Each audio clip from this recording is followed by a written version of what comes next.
Il y a des regards qui brûlent, des silences qui parlent plus fort que des cris, et des femmes mariées qui te désirent sans jamais oser le dire. Tu ne peux pas le prouver, tu ne peux pas l'expliquer, mais tu le sens. Une tension, un jeu invisible, un feu caché derrière l'éclat de son alliance. Aujourd'hui, je vais te révéler 5 signes subtils qu'une femme mariée envoie lorsqu'elle te veut. Pas pour une simple discussion, pas pour une amitié, mais parce qu'elle imagine quelque chose d'interdit avec toi.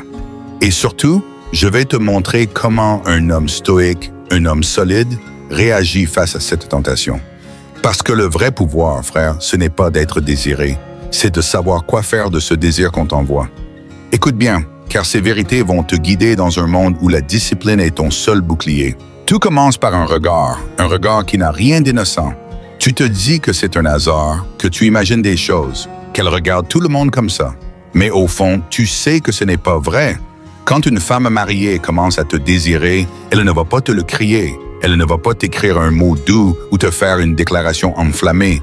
Non, tout passe par ses yeux. Ses yeux trahissent ce que son cœur tente de museler, ce que sa raison essaie d'étouffer. Une étude de Psychological Science 2020 montre que les regards prolongés ou furtifs dans des contextes sociaux signalent une attraction 65% plus souvent qu'un contact verbal direct. Ce regard, frère, c'est une fissure dans son armure, un message silencieux qu'elle envoie malgré elle. Ce regard n'est pas celui qu'elle pose sur n'importe qui. Il est furtif mais profond, chargé d'une intensité qui te percute.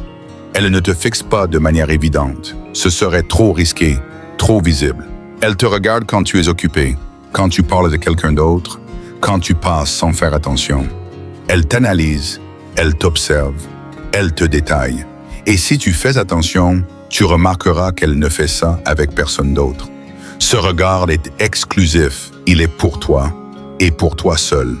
Imagine une scène banale, un dîner, une réunion, une soirée entre amis. Tu sens une énergie, un poids, comme si quelqu'un te scrutait. Tu lèves les yeux et elle détourne les siens, vite, trop vite. Mais ce n'est pas un accident. Si tu testes, si tu recommences à plusieurs reprises, tu verras qu'elle recommence. Ce moment suspendu, où vos regards s'effleurent avant qu'elle ne rompe le contact, c'est une lutte intérieure. Elle veut, mais elle sait qu'elle ne doit pas. Cette tension, cette danse silencieuse, c'est le premier signe qu'elle te désire. Prenons l'exemple de Romain, 36 ans, un commercial charismatique. Lors d'un dîner professionnel, il a senti ce regard. Une collègue mariée, discrète, posait sur lui des yeux qu'il ne comprenait pas au début. Elle détournait toujours la tête quand il la surprenait, mais il a remarqué que ce n'était qu'avec lui. Un soir, il a testé. Il a fait semblant de l'ignorer, de ne pas croiser son regard. Quelques minutes plus tard, il l'a sentie à nouveau, insistante, presque brûlante. Ce n'était pas un hasard. Ce regard, c'est une invitation muette, un cri du cœur qu'elle ne peut formuler. Mais le stoïcien, lui, ne se laisse pas emporter par ces flammes. Marc Aurèle disait « Tu as le pouvoir sur ton esprit, pas sur les événements extérieurs. » Un homme stoïque observe, comprend, mais reste maître de lui-même. Il ne juge pas cette femme pour son désir, il ne condamne pas son trouble, mais il ne nourrit pas son ego avec cet interdit. Il ne se jette pas dans la tentation, car il sait que ce regard, aussi envoûtant soit-il, est un piège. Ce regard flatte ta virilité, te donne l'illusion d'un pouvoir sur elle, mais si tu t'y attaches, tu deviens vulnérable. Tu attends qu'il revienne, tu guettes ses yeux, tu deviens dépendant de cette validation silencieuse. Et un homme dépendant, frère, n'est plus un stoïcien. Il est esclave de son propre désir. Comment rester solide? Ignore ce regard, non pas par mépris, mais par discipline. Dans un contexte social, fais comme si tu ne l'avais pas vu. Concentre-toi sur autre chose. Une conversation, une tâche, ton propre centre. Si son regard persiste, si tu le sens encore après t'être détourné, alors tu es déjà dans sa tête. Et c'est là que le danger grandit, car ce qu'on ne peut pas avoir devient ce qu'on désire le plus. La nature humaine est ainsi. Le rejet attise le feu. Mais le stoïcien ne joue pas à ce jeu. Il voit le désir, il le comprend, mais il le laisse passer comme un nuage dans le ciel. Il reste ancré, fidèle à ses valeurs, à sa mission. Son vrai pouvoir? Être celui qu'elle désire mais qui reste inaccessible, Celui qu'elle rêvera longtemps, non parce qu'il a cédé, mais parce qu'il l'a tenu bon. Si tu as déjà senti ce regard brûlant ou si tu veux partager une expérience, laisse un commentaire avec le mot « regarde ». Mais le regard n'est que la première étincelle. Une autre attitude révèle son trouble, plus discrète mais tout aussi puissante. Elle cherche ta présence plus que nécessaire, plus que le hasard ne l'expliquerait. Ce n'est pas qu'elle a besoin de toi pour une raison précise. Ce n'est pas qu'elle a une question urgente à te poser. Non, elle veut simplement être là, près de toi, respirer le même air, occuper le même espace. Quand une femme mariée commence à te désirer, elle ne va pas te faire une déclaration d'amour ou risquer son couple en t'envoyant des messages explicites. Elle agit en silence, avec une subtilité que seul un homme éveillé peut décoder. Une étude de Journal of Social and Personal Relationships, montre que les personnes attirées augmentent de 55% leur fréquence de contact physique ou virtuel, même sans intention explicite. Ces hasards répétés ne sont pas des coïncidences, frère, ce sont des signaux. Elle organise sa vie autour de ta présence. Le hasard devient une chorégraphie. Elle passe par hasard là où tu es, au café où tu prends ton déjeuner, à la salle de sport où tu t'entraînes, dans les couloirs où tu travailles. Elle arrive souvent au même moment que toi, comme si vos emplois du temps s'alignaient par magie. Elle pose des questions anodines juste pour initier un échange. Tu viens souvent ici? Tu travailles sur quoi en ce moment? Elle crée des excuses pour être près de toi et l'homme naïf pensera que c'est une coïncidence. Mais l'homme stoïque, lui, voit clair. Il n'y a pas de hasard dans les mouvements d'une femme qui désire.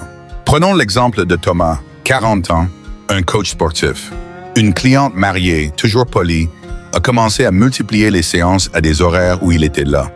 Elle posait des questions sur ses exercices, mais il sentait que ce n'était pas le sujet. Elle restait après les cours, trouvait des raisons de discuter, de s'attarder.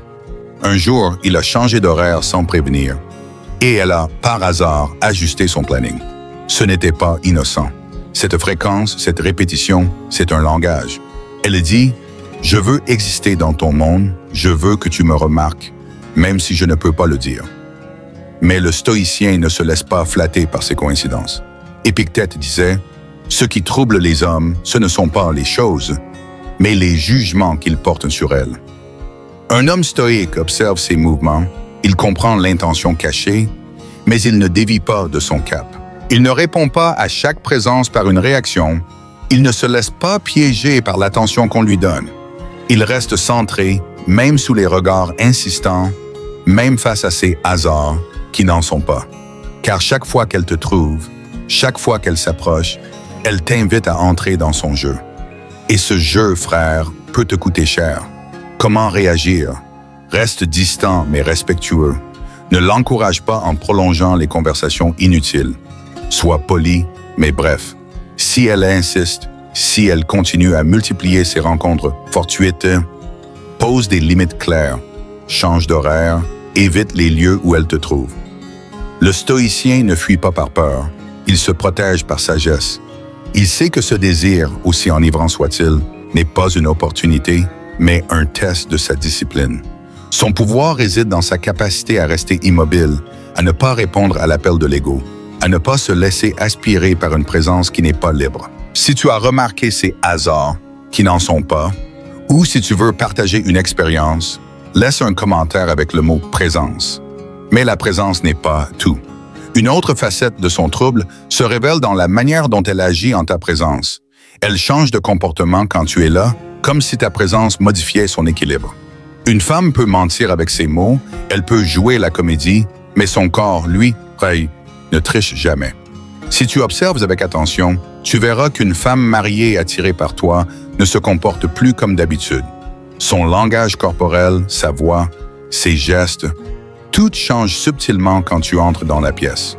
Une étude de Nonverbal Behavior 2022 indique que les changements inconscients dans le comportement non-verbal, comme la nervosité ou l'exagération des gestes, signalent une attraction dans 70% des cas. Ces signaux, frère, sont des aveux qu'elle ne contrôle pas. Quand tu es là, elle devient nerveuse ou, au contraire, trop détendue, comme si elle surjouait la nonchalance. Elle parle plus vite. Ou, au contraire, elle se tait, cherchant ses mots. Elle évite ton regard par peur de se trahir, ou elle te fixe un peu trop longtemps, comme hypnotisée. Son corps parle, elle touche ses cheveux, ajuste sa tenue, croise et décroise les jambes. Elle rit plus fort à tes blagues, même quand elles ne sont pas drôles. Elle devient maladroite, fait tomber un objet, renverse son verre. Tout cela, c'est son inconscient qui crie « Je veux plaire, je veux exister dans ton regard sans que personne ne le remarque. » Mais il y a aussi un va-et-vient d'émotionnel, une danse entre distance et proximité. Parfois, elle t'évite comme si elle voulait éteindre ce feu en elle. Elle refuse de te parler, s'éloigne physiquement, passe à côté de toi sans un mot. Puis, quelques jours plus tard, elle revient, plus douce, plus attentive, cherchant à renouer le contact. Ce contraste, ce yo-yo émotionnel, est une signature. Elle est en conflit intérieur, déchirée entre ce qu'elle ressent et ce qu'elle s'est interdit. Prenons l'exemple de Julien, 33 ans, employé de bureau. Une collègue mariée, d'ordinaire réservée, devenait rayonnante en sa présence. Elle plaisantait, touchait ses cheveux, riait fort. Mais parfois, elle l'ignorait complètement, comme si elle se punissait d'avoir trop montré. Ce changement, ce contraste, c'est la preuve qu'elle est troublée, que tu l'agites intérieurement. Le stoïcien, lui, ne prend pas ces changements pour une offense ou une victoire. Sénèque disait « Nous souffrons plus de nos imaginations que de la réalité. » Un homme stoïque observe ce trouble, il le lit comme un message, mais il ne s'y attache pas. Il ne confond pas cette vibration avec une vérité durable. Il ressent l'énergie, mais il reste ancré, fidèle à lui-même. Car ce n'est pas parce qu'elle change en ta présence qu'elle est disponible. Et ce n'est pas parce qu'elle te regarde comme un interdit qu'elle mérite que tu changes pour elle. Le feu qu'elle ressent est réel, mais il ne t'appartient pas de l'alimenter. Comment rester maître de toi? Ne réagis pas à ces changements d'humeur. Si elle est nerveuse, reste calme. Si elle est douce, reste neutre. Ne te laisse pas aspirer par son énergie. Ne cherche pas à la décoder à chaque instant. Concentre-toi sur ta mission, sur ton centre. Le stoïcien voit le désir, il sent le feu, mais il ne se jette pas dedans. Son pouvoir, c'est de rester souverain, imperturbable, même quand une femme devient plus féminine, plus troublée en sa présence. Il ne change pas pour elle, il reste lui-même un roc inaltérable. Si tu as remarqué ce changement de comportement, ou si tu veux partager une expérience, laisse un commentaire avec le mot « trouble ». Mais le trouble physique n'est qu'une partie du puzzle. Une autre stratégie, plus mentale, révèle ses intentions. Elle cherche ton avis, même sur des choses insignifiantes, comme si ta parole avait un poids particulier. Quand une femme mariée commence à te consulter souvent, à te demander ton opinion sur des sujets banals ou personnels, ce n'est pas anodin. Ce n'est pas juste qu'elle respecte ton intelligence ou qu'elle ait besoin d'un conseil. Non, elle veut t'impliquer émotionnellement dans sa vie, créer un pont entre vos mondes. Une étude de Communication Research 2021 montre que les demandes fréquentes d'avis ou de validation signalent une tentative de renforcer un lien émotionnel dans 60% des cas. Ce pont, frère, est une invitation déguisée. Au début, ce sont des petites choses. Tu préfères cette couleur ou celle-là? Tu trouves que cette coupe me va? J'hésite à acheter ça. Qu'en penses-tu? Mais petit à petit, elle glisse vers des sujets plus intimes. Je me sens bizarre en ce moment. Tu crois que je devrais en parler? Parfois, je me demande si j'ai fait les bons choix dans ma vie. Elle t'ouvre la porte de son monde intérieur, te donne un rôle dans ses pensées. Sans que tu t'en rendes compte, tu n'es plus juste un homme qu'elle croise.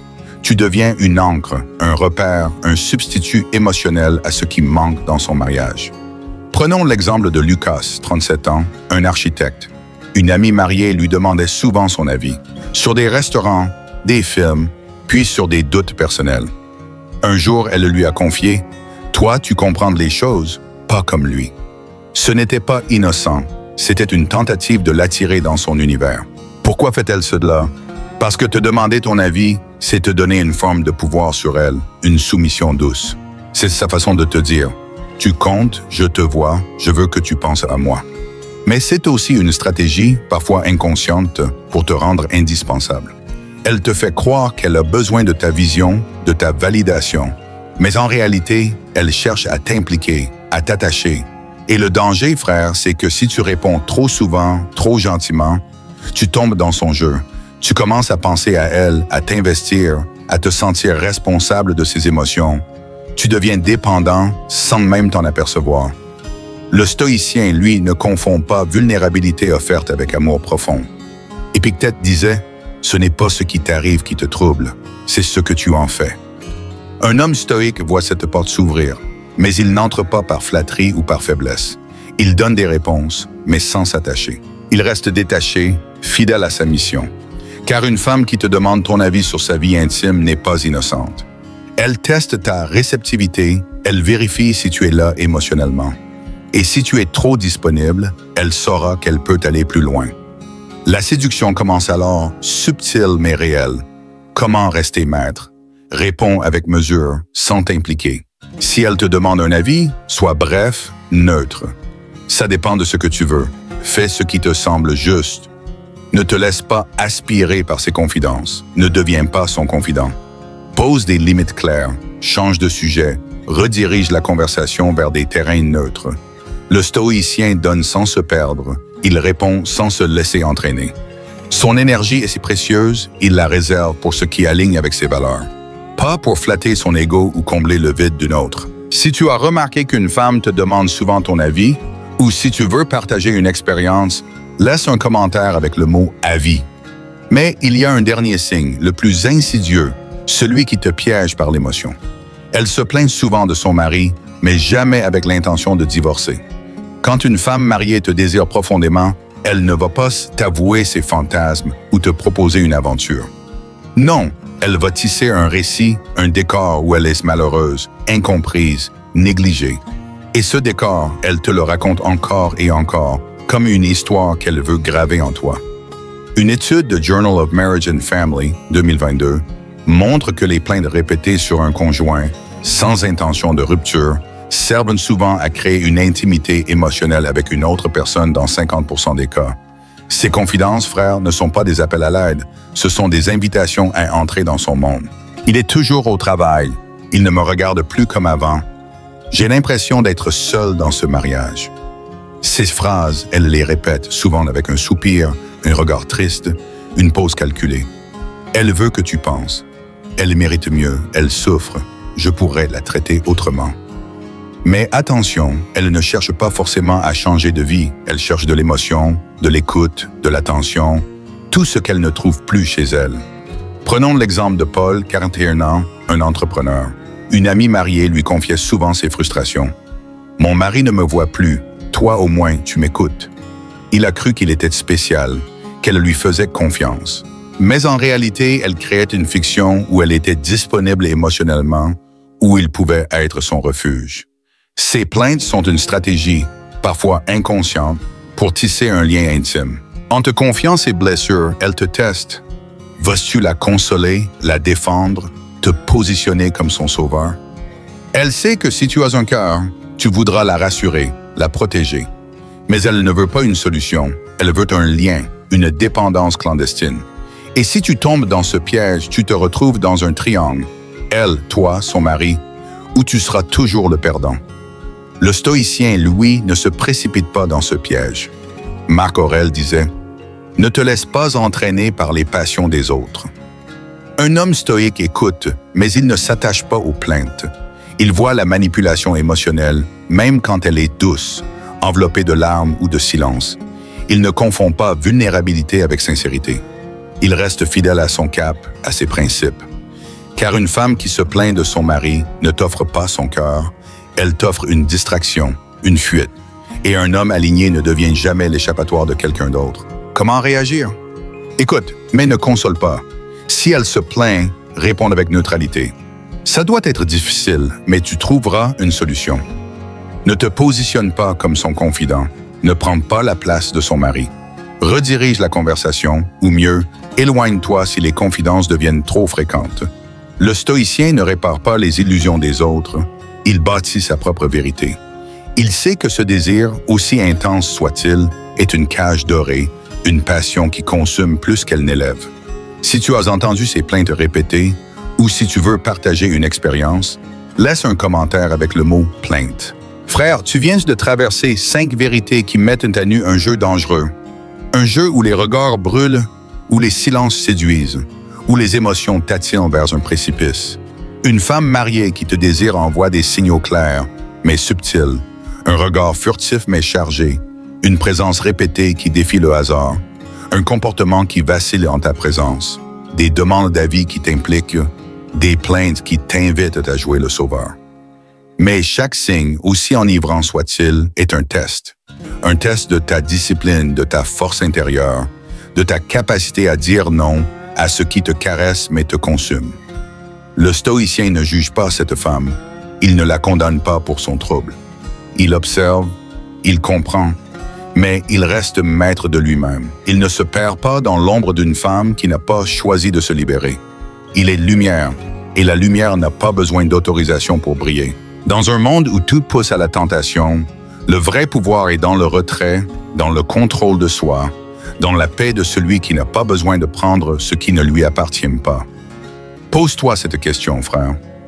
Veux-tu devenir l'erreur silencieuse d'une femme confuse ou l'homme souverain qui marche vers sa destinée? Chaque fois qu'une femme mariée tente de te séduire, elle ne teste pas seulement ton charisme, elle teste ta capacité à rester fidèle à toi-même. Si ce message t'a réveillé, si tu veux continuer à devenir un homme libre, aligné et souverain, abonne-toi maintenant à cette chaîne. Like cette vidéo si tu veux qu'on continue à partager des vérités que 97% des hommes ignorent. Partage-la avec un frère qui se perd peut-être dans les bras d'une femme qui n'est pas libre. Et toi, dis-moi en commentaire, as-tu déjà reconnu un de ces signes? Lequel t'a le plus marqué? Écris « stoïcisme » pour montrer que tu choisis la discipline face à la tentation. Je lirai chaque mot et je te répondrai. On se retrouve bientôt, frère. Reste solide, reste lumière, reste toi.